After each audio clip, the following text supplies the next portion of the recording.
In this video, I'm going to try and answer the question, should you be posting on LinkedIn? So A, can it help you with your job search, but also your career, maybe your businesses into the future? Now, a few rules I'd say are kind of the minimum that you need to have to really bother with LinkedIn is, first of all, you have to be fairly consistent. So I'd say at least one time a week, minimum. You have to be committed in some way. So you have to commit and you have to have some level of ambition. So that might be to get a job, great, but the reality is LinkedIn's a bit of a slow burner, so it has to be a bit bigger than that.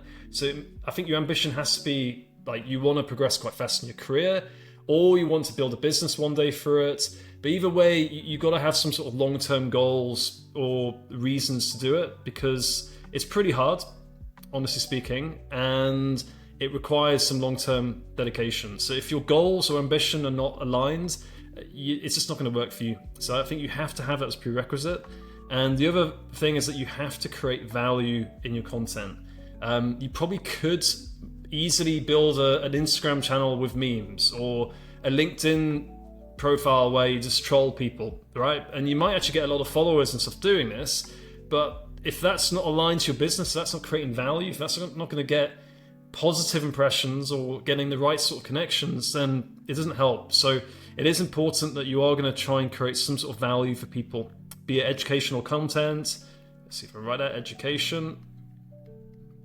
Could also be through stories, and generally just posts that are going to in some way give value, so then people are more interested to follow you, interact with you. So that is important for any sort of social media when it comes to at least getting something out of it long term. Now, I'm going to go through the good and the bad, and we'll kind of have a bit of summary at the end in terms of what I recommend based on the person. So first of all, let's go for the good. So first of all, you do get to build up a skill. There's a few skills you actually get from posts on LinkedIn. So first of all, you get good at copy. So being able to write is a skill. Even with AI and all of this, and AI can be great for copy to an extent, nothing beats understanding copy yourself. Once you're good at writing in a way that people like and find attractive, it's a fantastic skill to build up. It doesn't just help you with social media, it helps you in your business, with your emails, internal communication, copyright, copying, whatever you want to call it. Content writing is a skill, and it's something you get to build up. Another thing you can build up is resistance to judgment. So there is a lot of judgment internally when writing social media content. We feel judged. If you put something on social media, you're scared of what people are going to think. Are people going to judge you? It's all based on tribal dynamics, basically. Like, we're basically evolved primates. We're meant to be in small tribes. So basically, in a small tribe of 100 people, if you do something that everyone sees and they judge you badly for that, you could get kicked out the tribe, which means that you die. So judgment in our monkey brains is incredibly important, because in a body of 100,000 year ago human, it's incredibly important survival to not risk the judgment of the tribe. However, this is nearly irrelevant when it comes to social media. If you post something on LinkedIn and one person doesn't like it, it's irrelevant. Even if a lot of people don't like it, it's irrelevant. 2 days later, it's gone. Like, LinkedIn is a very goldfish mentality system. No one's going to see it anymore. So the monkey brain will give you a lot of fear about posting things, but it's just based on your kind of tribal instincts. It's not real. So the more you do posting, the better you are at resisting that sort of monkey brain, the judgment you feel, and all the things around that. And also, you're just building up habit, basically. You're building up consistency of writing, posting, and that, in any sense, is a skill. If you can stick to something for a long period of time, I don't care what it is, jiu-jitsu, posting on LinkedIn, going to Spartan races, reading a book, that is fantastic. You're building a skill. So these are some of the good things around posting regularly on LinkedIn. Now, on top of this, you will get impressions and views. So when you post on LinkedIn, let's say you do a post and you just blah, blah, blah, and underneath this post, you'll get a number of impressions. So maybe you make a post and you get 50 impressions. So that basically means 50 people saw what you wrote, okay? And over the course of a week, maybe you get, could be 1,000, could be 5,000. It depends how many, on many factors, but ultimately there's a certain number of people who see what you're writing every single week on LinkedIn. So if you're creating value content aimed at the target audience at which you want to influence, so let's say you're writing about pharmaceuticals, about CMC, and you want to influence people in this area, then they're seeing what you're writing. And that's obviously a massive good thing. Like, normally in a company, only 5 or 6 people see what you're talking about. Even if you're presenting on stage at a TED Talk, only a few hundred people are going to see that in person. But the fact that thousands, if not tens of thousands of people are getting to see what you are writing about, gives you a lot of potential power around that. It doesn't always convert straight away, but it's amazing to know that even just 50 people saw something that you took some time to write. And you never know who these people are, but if the topic is aligned to a certain group, so let's say pharma, and it's aligned to maybe the values of very senior people like CEOs, even if you don't have many impressions, if it's all seen by just CEOs, that's a very valuable post. So don't get too caught up in impressions. A lot depends on who's actually seeing them and how they interpret what you're writing. But ultimately, if you're able to make a lot of views, that gives you the ability to build influence. Now, this takes time. If someone sees one post from you, so what? But once they've seen your posts for maybe 2, 3, 4 months, it does help build trust. And if you keep on adding value to them, especially, the trust increases, but also it might make them want to buy from you. Buying could be anything from hiring you to recommending you to literally, if you've got a product or service, to buying that product. Now, an example I'm going to give you, I'm going to pay for a new headline banner for my LinkedIn. So I've not had one for a while. And I'm going to go to like a guy who makes headline banners on LinkedIn. I'm going to go to him because I see his content. I like his content. It's funny, it's entertaining, but also it shows value. It shows that he makes nice banners.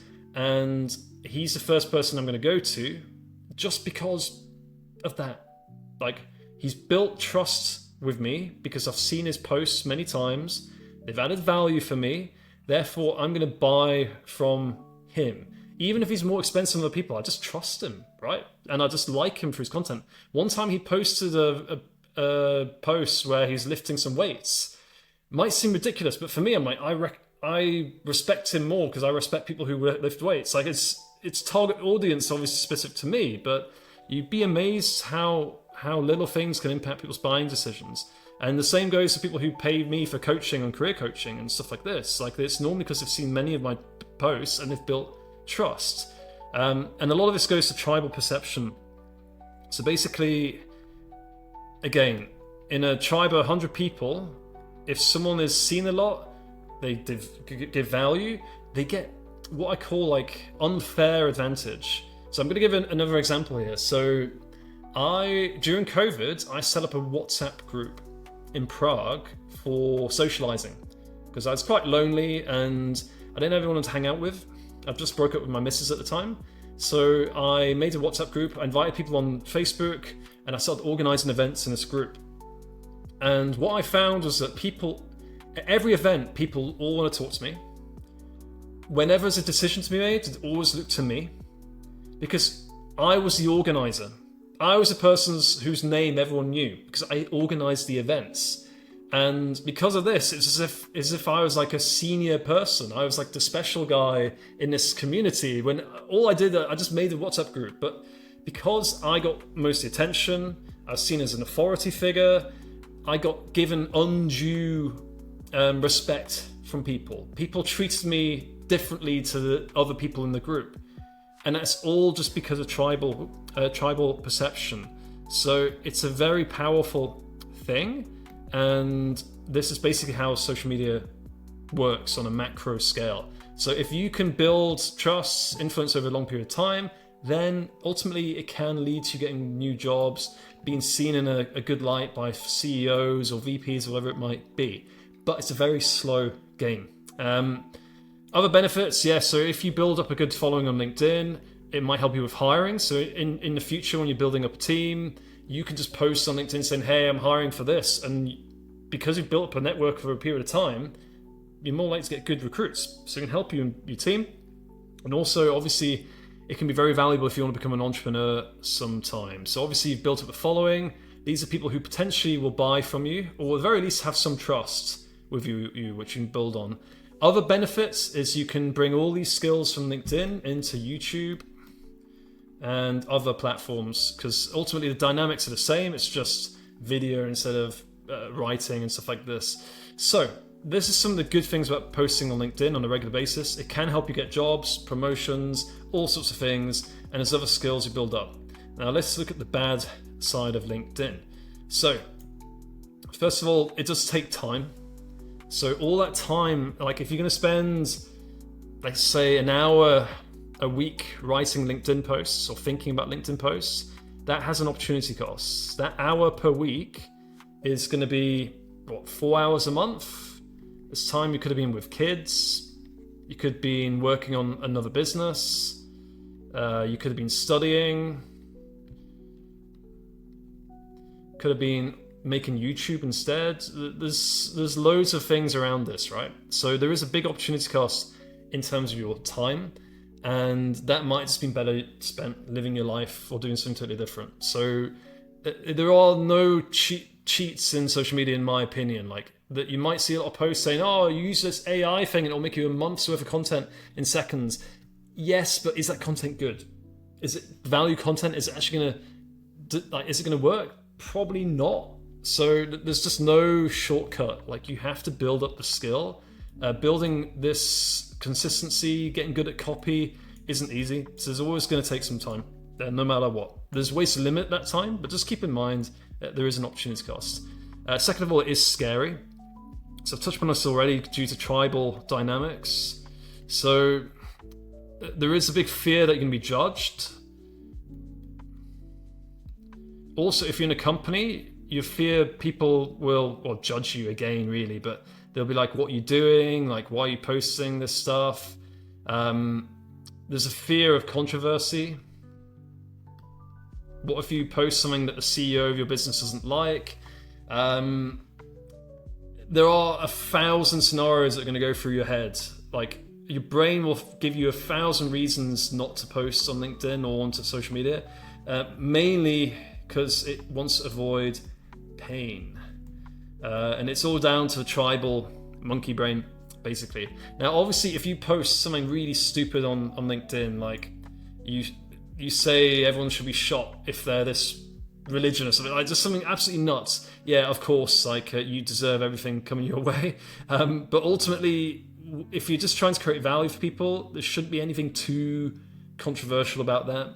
And if you're very certain about a way that CMC should be done or finance or whatever it is, I'd still say you should say to people, but it's just a case of there is fear there. If you want to go viral on platforms, you have to be somewhat controversial or a bit different, willing to face mockery. However, you don't have to do this straight away. So I always just say play it safe. Like, you do safe content to begin, and as you build up confidence, maybe then start posting more controversial opinions and things like this. Whatever you do, someone will hate you. This is like a rule of life. No matter what you do, someone will hate you, even if you're super safe in what you say. Like, it's just someone's going to be having a bad day, and they've just picked you to be angry about. All this said, I think I've been posting on LinkedIn for 3 years now, and I've had probably 3 negative comments. Like, it's just on LinkedIn, it's extremely rare. You have to go very viral to get a lot of hate, and at that point, I don't think you're going to worry about it, because that's exactly what you want to go, is to get a lot of impressions, ideally from the target market audience that you want to hit. So I think a lot of the scarediness is more in your head. You will realize that you post something on LinkedIn and nothing bad happens. The only bad thing is it might not get as many likes or impressions as you like, but this is kind of why it takes a long time, basically. Online, all this is the mental health impact. So social media, if you're scrolling a lot, that has a negative impact on your mental health. So scrolling. On top of this, it can be draining, like especially when you're replying to comments, you're seeing if people liked, you're pressing notifications, you're checking LinkedIn like 100 times a day. So there are a lot of mental health issues around this. Some people deal with this easily, some people don't. I struggle personally. In this case, I think it's very important to have boundaries, to try to just do things slowly. If you're gonna start posting LinkedIn, maybe start with once a week and then scale up. If you just go once every single day and you get a little bit you get stuck in your own head, it's turned into a little man figure, isn't it? Look at that. Then it can be quite bad for mental health. So it gets better. Like these days, I don't really feel much negative impact from LinkedIn, at least. And I'm very rarely on other social media. But this took me a long time to kind of understand and to take my emotions away from the outcome, basically. I've kind of touched this already, but it can be very distracting. And as mentioned before, there is some risk. You could post stuff on LinkedIn that might actually go against your at least short-term plans. But I'm sorry, if you're ambitious, if you want to make something happen in your life, you need to take some risks sometimes. So can I go back to the top? I'm trying to use this pen function. Yeah, so if you are basically ambitious, then you're going to have to accept some level of risk with anything that you do. So I'm not very good at using this tool, am I? Should we cut this bit out? No, we'll stick to it. There we go. Great. Okay, so overview. First of all, just recognize that posting, content making is a skill. Like with all skills, it takes practice.